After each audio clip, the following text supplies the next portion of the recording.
famous car company, BMW in this case, came up with a very subtle, a very brilliant idea of using the energy that a car uses as it brakes to drive special motors installed inside.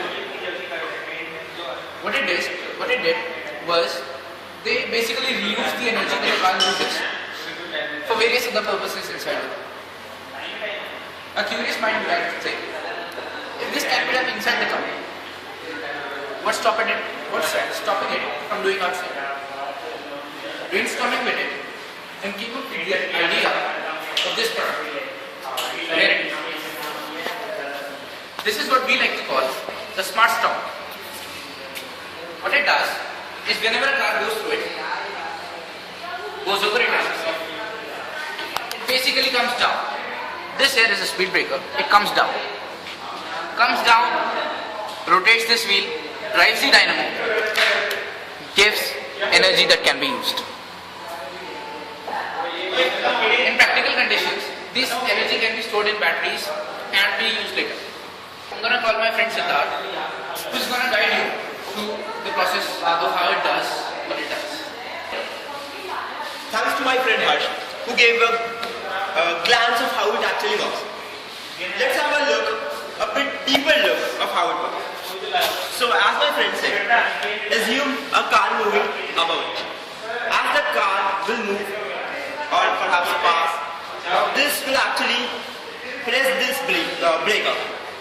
As the breaker will get pressed, this you can see the rod, this main axle connected to the speed breaker will linearly go downwards, which will further push this piece of metal downwards, and by a famous Scotch yoke mechanism, this wheel will get rotated, which will further drive this dynamo, and electricity would be generated out here.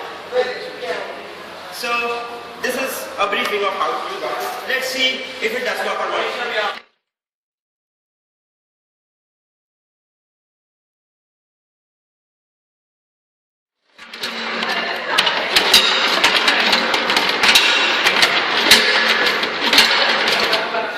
So this is how, on a nutshell, our project works.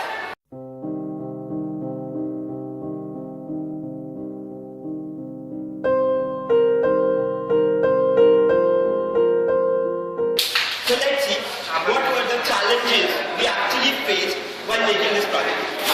The first challenge which we came across was when we were actually welding this speed breaker to the axle. This you can see we have done the welding here, and this is the sheet of aluminium. Since aluminium is a good conductor of electricity and has lower melting point, when we try to weld these both, this got melted. So this was a big problem, how to actually improve this and make everything fine. Second challenge which we faced was that we actually, in our real model, we thought that we would be using a spring which would be installed here. The role of the spring would be that when the speed breaker would be pressed downwards, the spring will bring him back. But since the finding of the spring was a really tedious task, we got these elastics in place. The fourth challenge which we faced was while welding this dynamo to the main axle. The main problem was that the heat of the weld could have destroyed the coils of the dynamo. The solution to the problem we found out was welding dynamo in small intervals of time, so that it doesn't get welded, it doesn't get melted, and simultaneously cooling the dynamo to prevent damage.